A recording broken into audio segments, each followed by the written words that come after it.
त्याच्यामध्ये एकूण खर्च 7,20,00,000 अशा प्रकारचा अर्थसंकल्पीय आमचा अंदाज आहे। त्याच्यामध्ये राजकोषीय तूट देखील 1,36,234 कोटी रुपयाची आहे।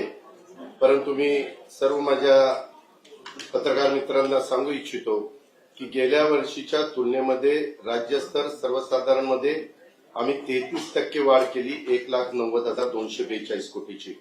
अनुसूचित जाती घटकमध्ये आम्ही 42% वाढ केली, 22,568 कोटीची। आणि आदिवासी घटक कार्यक्रमामध्ये आम्ही 40% वाढ केली, 21,495 कोटीची। आणि जिल्हा वार्षिक योजनेचा फायदा फार मोठ्या प्रमाणावर जिल्ह्यांना होत असतो, ज्याला आपण डीपीसी म्हणतो। त्याच्यामध्ये देखील आम्ही 11% वाढ त्या ठिकाणी केली, अशी 20,165 कोटी रुपये अशा पद्धतीची ती रक्कम आहे। एकंदरीतच मी आपल्याला सगळ्यांना सांगू इच्छितो की एकूण महसुली जमा मागील वर्षामध्ये 4,99,463 कोटी रुपयाचा होता आणि त्या तुलनेमध्ये 12.31% वाढून आता आम्ही 5,60,964 कोटी साधारण अपेक्षित धरलेला आहे। त्याच्यामध्ये राज्याच्या कर महसुलामध्ये देखील 25-26 मध्ये गेल्या वर्षीच्या तुलनेत आम्ही 4,77,400 कोटी इतका अंदाज आहे।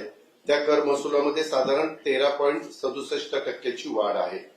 त्याच्यामध्ये महसुली खर्चामध्ये देखील गेल्या वर्षीच्या तुलनेनं आम्ही महसुली खर्च 6,06,855 कोटी आमचा अपेक्षित धरलेला आहे, त्याच्यात 16.81% वाढ आहे। अशा पद्धतीनं हा अर्थसंकल्प आम्ही त्या ठिकाणी सादर केलेला आहे। आम्ही यावेळेस अर्थसंकल्प सादर करत असताना साधारण उद्याची 5 वर्ष मुख्यमंत्री उपमुख्यमंत्री आम्ही सगळ्यांनी ठरवलेलं होतं की उद्याची 5 वर्ष डोळ्यासमोर ठेवून ज्याच्यातनं भांडवली गुंतवणूक आहे, ज्याच्यातनं मोठ्या प्रमाणावर आपलं स्थूल उत्पन्न देखील वाढायला मदत त्या ठिकाणी होणार आहे आणि ज्याच्यातनं रोजगार निर्माण होणार आहे, अशा गोष्टीला आपण त्या ठिकाणी प्राधान्य देऊ आणि तेच करण्याचं प्रयत्न आमच्या या अर्थसंकल्पात आम्ही केलेला आहे।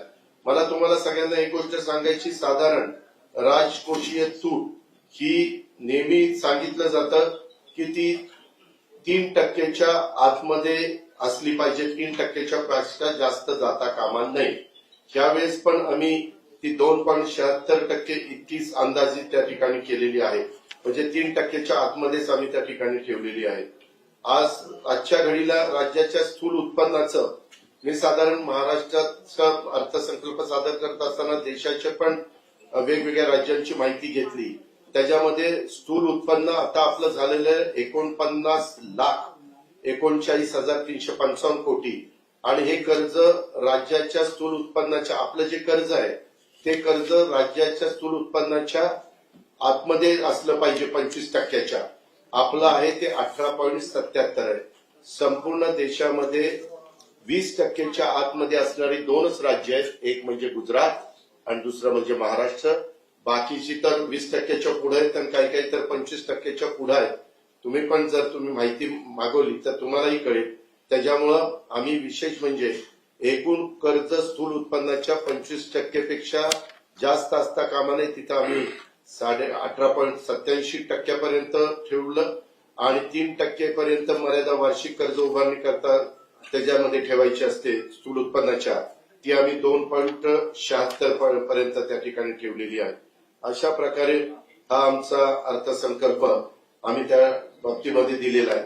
मी आपल्याला सगळ्यांना एक गोष्ट आवर्जून सांगू इच्छितो की हा अर्थसंकल्प सादर करत असताना साधारण आम्ही कृषी क्षेत्राला देखील आपल्याला एका गोष्टीचं आश्चर्य वाटेल, परंतु गेल्या वर्षीच्या निराशजनक कृषी क्षेत्राचा विकास दर होता 3.3%, यावेळेस मात्र 24-25 मध्ये तो 8.7% पर्यंत सुधारला आणि त्याचा एक चांगला फायदा राज्याच्या स्थूल उत्पन्नाच्या मध्ये त्या ठिकाणी झाला।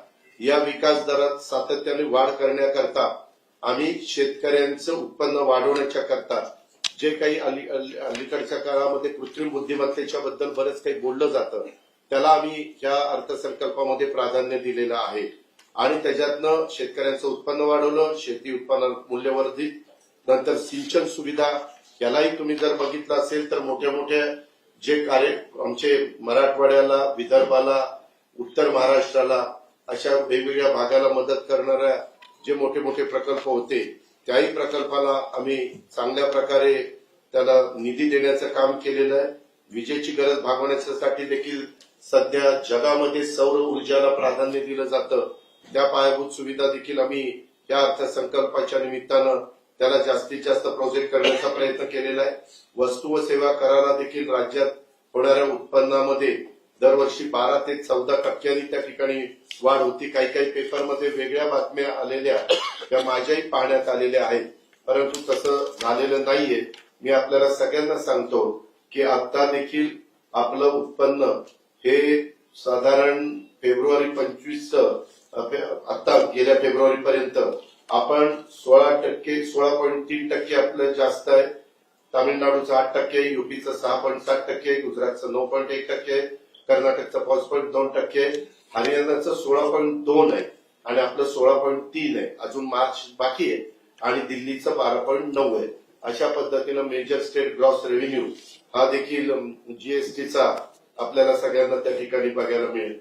हे सगळं करत असताना आम्ही थोडासा काही टॅक्स वाढवलेला आहे, परंतु तो वाढवत असताना साधारण सर्वसामान्य माणसाला त्याचा कुठला भार पडेल, ज्याची ऐपत आहे कर देण्याची अशांच्याकडनंच तो काढण्याचा प्रयत्न आम्ही केलेला आहे. त्याचबरोबर त्यावेळेस आम्ही अजून एक योजना, ही अभय योजना आणलेली आहे. माझ्या आतापर्यंत वेगवेगळ्या सरकारांनी 3 अभय योजना आणलेल्या होत्या, जे आपल्या पूर्वी सेल टॅक्स होता वगैरे ते असताना. आता मात्र ते तसं न करता साधारण आपण फक्त महाराष्ट्र कर आणि शास्ती किंवा विलंब शुल्क हे सार्वजनिक क्षेत्रातील कंपन्यांचे म्हणजे केंद्र सरकारशी संबंधित आणि राज्य सरकारशी संबंधित जे आहेत उपक्रम त्यांच्याकरता थकबाकीची तडजोड करण्याबाबत हे अभय योजना ही आणलेली आहे. त्याचबरोबर आम्ही त्याच्यामध्ये जे काही केलेलं आहे त्याच्यात एक चांगला त्या अभय योजनेमध्ये फायदा होईल असा आमचा अंदाज आहे आणि त्याच्यामुळं जाणीवपूर्वक हे केलेलं आहे.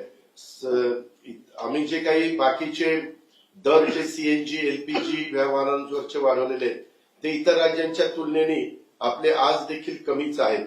इलेक्ट्रॉनिक वाहनावर मुख्यमंत्र्यांनी असं सांगितलेलं होतं की बाबा 30 लाखाच्या वर वाहनं ही जरा श्रीमंत लोक घेत असतात, तर त्याच्यावरच आपण तो टॅक्स त्या ठिकाणी लावा.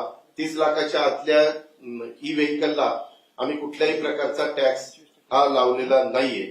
ही पण बाब तशा पद्धतीनं एक सर्वसामान्य माणसांना दिलासा देणारी अशा प्रकारची आहे. त्याच्यामध्ये वेगवेगळ्या प्रकारे आम्ही यावेळेस मात्र आमचं पूर्वी काय होतं, महाराष्ट्रामध्ये जे क्रेन्स, कॉम्प्रेसर, प्रोजेक्टर, एक्सकॅव्हेटर्स हे विकत घ्यायचे, त्यांना जे काही पैसे द्यावे लागायचे ते टप्प्याटप्प्याने द्यावे लागायचे. तुम्हाला आठवत असेल पाठीमागच्या काळामध्ये आम्ही जी वाहनं वापरतो लाईट मोटर व्हेकल त्यांचाही दरवर्षी जाऊन टॅक्स भरावा लागायचा, परंतु नंतर ते बंद केलं आणि एक रकमी केलं. तसं आता ते वाहन विकत घेत असतानाच आम्ही एक रकमी टॅक्स लावायचा निर्णय घेतला आणि त्याच्यामध्ये 7% दराने तो लागू करण्याचा निर्णय केलेला आहे. आम्ही माहिती आजूबाजूच्या राज्यांची घेतली, त्यात गोवा पण 1 टाइम टॅक्स लावतो, तामिळनाडू पण 1 टाइम त्याचा 9%, तामिळनाडूचा 8%, कर्नाटकचा असंच 6-7%, राजस्थानचा 8.5% आणि 7%. अशा पद्धतीनं आपण मात्र त्याच्यामध्ये 7% टॅक्स लावलेला आहे. असं साधारण म्हणजे जिथं कुठं आपल्याला टॅक्स लावून काही उत्पन्न वाढवता येईल तोही प्रयत्न राज्य सरकारने केलेला आहे. आणि आम्ही अर्थसंकल्प सादर करत असताना ज्या मूलभूत महत्वाच्या गोष्टी आहेत त्याला आम्ही अतिशय महत्व हा देण्याचा प्रयत्न केलेला आहे. म्हणजे विकसित भारत, विकसित महाराष्ट्र या सूत्रानुसार विकास चक्राला गती देण्याच्या करता हा अर्थसंकल्प यंदाचा महायुतीच्या सरकारने जनतेच्या समोर ठेवलेला आहे. आणि त्याच्यामध्ये राज्याच्या शाश्वत आणि सर्वसमावेशक विकासाची रूपरेषा ही आम्ही त्या ठिकाणी तयार केलेली आहे. त्याच्यामध्ये केंद्र सरकारच्या वेगवेगळ्या ज्या काही योजना आहेत त्याचाही जास्तीत जास्त बेनिफिट कसा आपल्याला करून घेता येईल याकरता देखील आम्ही एक वेगळी यंत्रणा त्या ठिकाणी निर्माण करतोय. आणि केंद्राच्या बिनव्याजी 50 वर्षाच्या मुदतीनं 1.25 लाख कोटी रुपये ते यंदा वेगवेगळ्या राज्यांना मिळून देणार आहेत, त्याच्यातनं पण जास्त हिस्सा हा आपल्या राज्याला कसा मिळेल अशा प्रकारे आमचा सगळ्यांचा प्रयत्न त्या ठिकाणी राहणार आहे. तुम्ही जर बघितलं तर आम्ही रस्ते वेगवेगळे असतील, म्हणजे राज्यमार्ग असतील, आमचे व्हीडीआर असतील, ओडीआर असतील, ह्या सगळ्या वेगवेगळ्या प्रकारच्या रस्त्यांना आणि काही काही बाबतीमध्ये तर आम्ही कॉन्क्रीटचे रस्ते करायचं ठरवलेलं आहे. जे बारकी गावं आहेत ती महत्वाच्या रस्त्यांना जोडण्याच्या करता त्याही करता आम्ही भरीव अशा प्रकारची तरतूद ही निश्चितपणे केलेली आहे. तसंच महाराष्ट्र टेक्निकल टेक्सटाईल मिशन याची आम्ही स्थापना केलेली आहे. सामूहिक प्रोत्साहन योजनेअंतर्गत यावेळेस आम्ही 6,400 कोटी रुपये प्रोत्साहन अनुदान देण्याचा निर्णय त्या ठिकाणी घेतलेला आहे.